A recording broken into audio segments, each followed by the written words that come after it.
Welcome back to my YouTube channel Gigi spot. उम्मीद करता हूँ कि आप सब ठीक होंगे। हमारा जो करंट टॉपिक चल रहा था वो था कंपनी को आपने किस तरह क्लोज करवाना है एससीसीपी से। एससीसीपी से आपने कंपनी की रजिस्ट्रेशन किस तरह ख़त्म करवानी है, ये हमारा टॉपिक चल रहा था। तो इसके ऊपर हमारी ऑलरेडी 3-4 वीडियोस जो हैं वो अपलोड हो चुकी हैं। जो फर्स्ट वीडियो थी उसमें हमने एससीसीपी की रजिस्ट्रेशन कैसे ख़त्म करवाते हैं वो हमने सारी चीज़ें डिस्कस की थी। एससीसीपी की वेबसाइट से भी आपको मैंने काफ़ी चीज़ें डिस्कस कर बताई थी।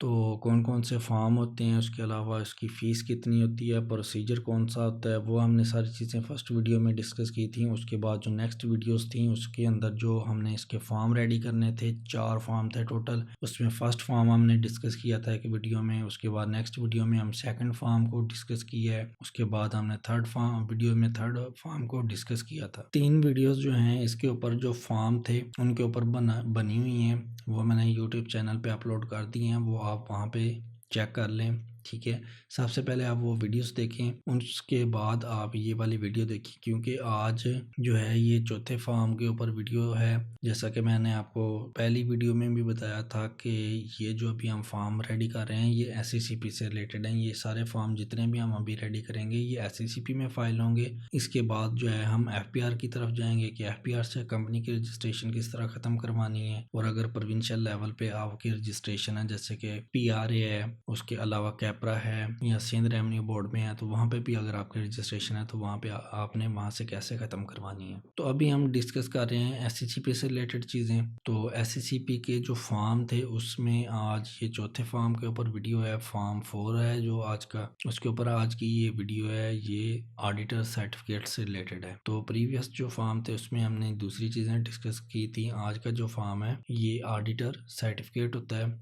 वो उसके बारे में हम डिस्कस करेंगे कि वो उसमें क्या क्या चीज़ें लिखनी है। और ये जो आज की वीडियो है इसमें मैं आपको बता दूंगा कि ये आपने कहाँ से लेना है। तो चलते हैं आज की टॉपिक की तरफ। आज का जो फॉर्म है फॉर्म EE4 है ऑडिटर सर्टिफिकेट का। ये ऑडिटर सर्टिफिकेट जो है ये आपने किसी भी ऑडिट फर्म से लेना है, ठीक है। ये आप सीए फर्म से ले लें, सीएमए फर्म से ले लें, जो भी ऑडिटर होगा आपका आप उससे ले सकते हैं, ठीक है। तो ये अगर आप का है ऑडिटर, ठीक है, आपकी कंपनी है जिसके लिए ऑडिटर की ज़रूरत थी, कंपलसरी था कि उस कंपनी ने ऑडिटर रखना है, किसी सीए फर्म को या सीएमए फर्म को एज ए ऑडिटर अपॉइंट करना था, तो तब आप ये उनसे ले सकते हैं। अगर आपकी कंपनी छोटी है, ठीक है, मतलब कि प्राइवेट लिमिटेड कंपनीज जो होती हैं वो छोटी भी होती हैं कैपिटल के हिसाब से, ठीक है, जिनका कैपिटल बहुत ही कम होता है, 1.5 लाख 2 लाख 3 लाख तक होता है। बड़ी जो कंपनीज होती हैं उनके लिए ऑडिटर की अपॉइंटमेंट जो है वो बहुत ज़रूरी होती है, तो उन्होंने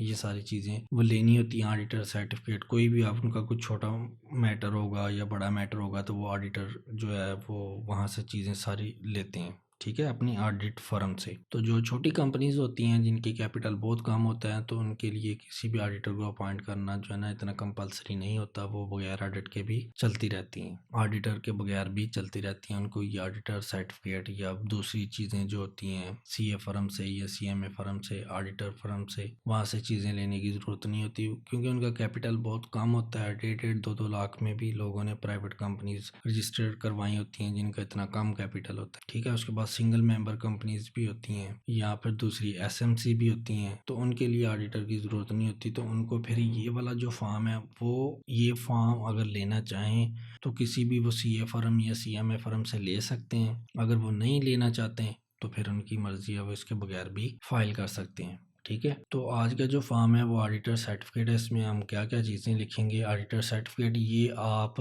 खुद भी बना सकते हैं, बना के आप ये प्रिंट करें और जाके सीए फर्म से या सीएमए फर्म से जो है या कोई भी ऑडिटर जो है वहाँ से आप इसके ऊपर स्टैम्प वगैरह लगवा सकते हैं। ये आप अगर खुद नहीं लिखना चाहते तो आप जस्ट सीए या सीएमए फर्म जो होती हैं उनको जाके कह दें कि हमें ये ऑडिटर सर्टिफिकेट चाहिए, वो खुद ही आपको ये बना के दे देंगे। वैसे मैं आपको ये बनाना सिखा देता हूँ कि इसमें क्या क्या चीज़ें होती हैं, ये आप खुद भी बना सकते हैं। तो इसमें हमने सबसे पहले लिखा हुआ we have examined the books and record of, company का नेम आगे लिखा हुआ है, and have obtained all the information and explanation which to the best of our knowledge and belief are necessary for the purpose of this certificate, and after due verification thereof be certified दे। इस certificate में यही चीज़ें होती हैं कि जो भी ये ऑडिटर सर्टिफिकेट इशू कर रहा होता है कि वो ये चेक करता है कि हमने इस कंपनी की बुक्स ऑफ रिकॉर्ड जो होती हैं या बाकी चीज़ें हैं उनको सारी जो चीज़ें हैं वो अच्छी तरह उनको देख लिया है, इनकी कोई भी लाइबिलिटीज़ वगैरह पेंडिंग नहीं पड़ी, कोई इनका केस वगैरह पेंडिंग नहीं पड़ा हुआ है। इस चीज़ से रिलेटेड जो है ऑडिटर कंफर्मेशन दे रहा होता है, ठीक है।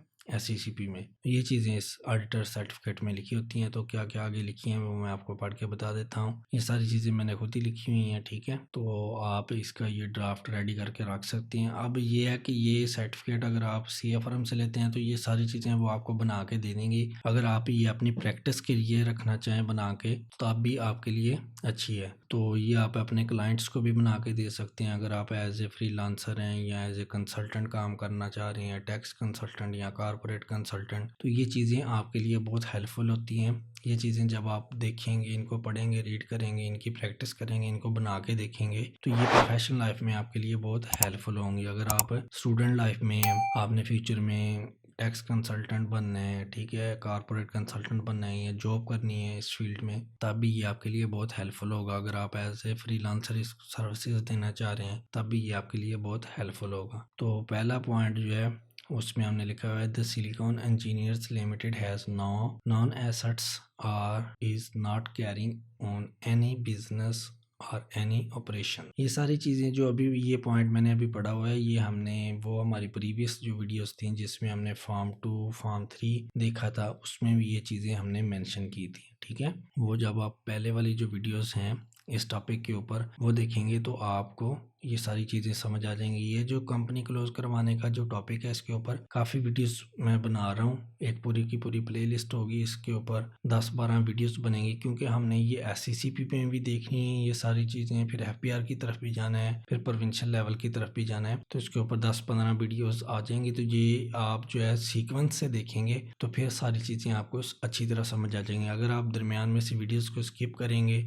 तो फिर ये आपको केस की समझ भी नहीं आएगी और आपका टाइम ही वेस्ट होगा। तो अगर आपने ये चीज़ें देखनी है तो बेहतर यही है कि इस टॉपिक के ऊपर जितनी भी वीडियोस होंगी वो आप स्टार्ट से देखें ताकि आपको समझ आ जाए और हर टॉपिक के ऊपर आपकी ग्रिप होगी। अभी तो ये बेसिक चीज़ें चल रही हैं, अभी एडवांस लेवल की चीज़ें भी आनी है, कॉर्पोरेट के ऊपर एडवांस वीडियोस आनी है, टैक्स के ऊपर एडवांस वीडियोस आनी है, अपीलें हमने अभी देखनी है, टैक्स नोटिस देखनी है, एफपीआर के, एससीसीपी के अपील देखनी है, एफपीआर की ट्रिब्यूनल की अपील देखनी है, अभी हमने ड्राफ्ट रेडी करने देखने हैं, टैक्स नोटिस, इनकम टैक्स के, सेल टैक्स के, बहुत ज़्यादा चीज़ें अभी पेंडिंग पड़ी हुई हैं। वो सारी चीज़ें इंशाल्लाह वीडियोस जो हैं आस्ता आस्ता यूट्यूब चैनल पे अपलोड होती रहेंगी, ये आपने देखते रहना है और आपको काफ़ी हेल्पफुल। तो नेक्स्ट जो पॉइंट है उसमें हम देख लेते हैं the company has not undertaking any business of house real estate development और real estate marketing since its incorporation. ये पॉइंट जो है ये हमने अपनी लास्ट वीडियो जो फॉर्म था फॉर्म 3 उसमें भी हमने लिखी थी, ठीक है। उसके बाद नेक्स्ट जो पॉइंट है the silicon engineers private limited has no liabilities outstanding in relation to any loan obtained from banks, financial institution, taxes, utility और any obligations toward government department और प्राइवेट पार्टीज। ये चीज़ें भी हमने लास्ट जो videos थी उसमें भी डिस्कस की थी। बेसिकली ये जो चीज़ें हमने लिखी हुई हैं ये रिपीट क्यों हो रही हैं, वो जो चीज़ें हमने फॉर्म 2 में फॉर्म 3 में ये तीनों पॉइंट्स जो हैं वो हमने लिखे थे। तो इन्हीं चीज़ों की कंफर्मेशन जो है वो आपका ऑडिटर दे रहा होता है कि हाँ ये कंपनी ने जो भी अपनी चीज़ें लिखी हुई हैं अपनी बोर्ड रेजोल्यूशंस में और जनरल मीटिंग के ज़रिए जो अप्रूव हुई हैं वो हम उसको वेरीफाई कर रहे हैं क्योंकि हमने इनकी सारे बुक्स ऑफ रिकॉर्ड्स हैं, बुक्स जो इतनी भी हैं इनकी रिकॉर्ड्स की वो हमने चेक कर ली हैं और सारी चीज़ों को वेरीफाई कर लिए हैं इनकी ये सारी चीज़ें करेक्ट हैं। ये सारी चीज़ें आपने अपनी ऑलरेडी अपने फॉर्म्स वगैरह में लिखी होती हैं और जो सीए फर्म या सीएमए फर्म जो होती है आपका ऑडिटर होता है वो इन चीज़ों को वेरीफाई कर रहा होता है। जो सर्टिफिकेट ये जो इशू करता है ये ऊपर हमने लिखा हुआ है ना ऑडिटर सर्टिफिकेट, इस सर्टिफिकेट के ज़रिए वो आपका जो ऑडिटर होता है वो इन चीज़ों को वेरीफाई कर रहा होता है। उसके बाद नेक्स्ट जो पॉइंट है no objection certificate from all concern licensing permitting authority is not applicable. Applicable में क्या लिखा हुआ कि ब्रैकेट में applicable only in case of company form under licensing regime special permissions, ये चीज़ें लिखी हुई हैं। ये ऑडिटर सर्टिफिकेट है, इसमें सिर्फ इतनी चीज़ें लिखना काफ़ी है, ज़्यादा लंबी चौड़ी डिटेल इसमें लिखने की ज़रूरत नहीं है। ये ऑडिटर सर्टिफिकेट जो है ये आप खुद भी बना सकते हैं, बना के प्रिंट लें और जाके किसी भी ऑडिटर से या सीए फर्म से या सीएमए फर्म से वहाँ से जाएं, उनको वहाँ से इसके ऊपर स्टैम्प वगैरह लगवा लें। अगर आप ये चीज़ें खुद नहीं बनाना चाहते तो आप सिंपल जाके उनको कहें कि हमने अपनी कंपनी जो है वो क्लोज करवानी है, वो आपसे एक दो चीज़ें इंफॉर्मेशन लेंगे, ठीक है। मे बी वो आपकी बैंक स्टेटमेंट, आपकी टैक्स रिटर्न्स या आपके बुक्स ऑफ जो होंगी रिकॉर्ड की, या आपकी फाइनेंशियल स्टेटमेंट वगैरह देख के उनको वेरीफाई करके आपको ये सर्टिफिकेट दे देंगे, ठीक है।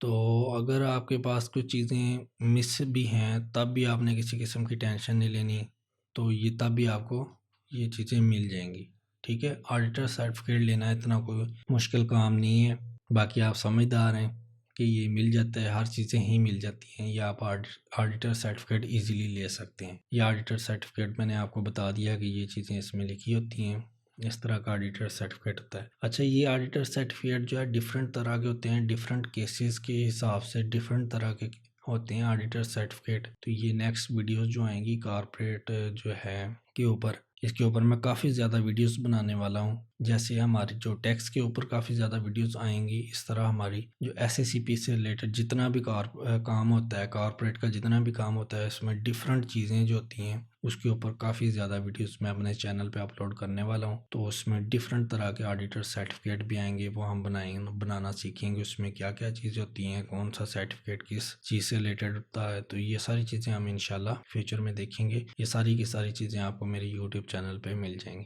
तो ये एंड पे जो है इसकी डेट वगैरह लिखी हुई है फर्जी, उसके बाद ऑडिटर का जो है नेम एंड सिग्नेचर होता है, यहाँ पे डेट ऐसी लिखी होती है। यहाँ पे मैं आपको ऑडिटर सर्टिफिकेट जो होता है ओरिजिनल लाइफ में कैसा होता है वो आपको मैं बता देता हूँ। यहाँ पे ऑडिटर का जो सिग्नेचर वो कर देता है यहाँ पे, और नीचे वो अपनी जो फर्म होती है उसकी सीए फर्म या सीएमए फर्म जो भी होगी वो उसकी स्टैंप लगी होती है। ये ऑडिटर सर्टिफिकेट होता है। ये सीए फर्म या सीएमए फर्म जहाँ से भी आप लेंगे वो अपने जो लेटर हेड होता है उसके ऊपर ये प्रिंट करके स्टैंप लगा के देता है। तो यही होता है ऑडिटर सर्टिफिकेट। इसमें सिर्फ इतनी सी चीज़ें ही होती हैं। ये फॉर्म जो है EE4 ये हमने अभी डिस्कस कर लिया था।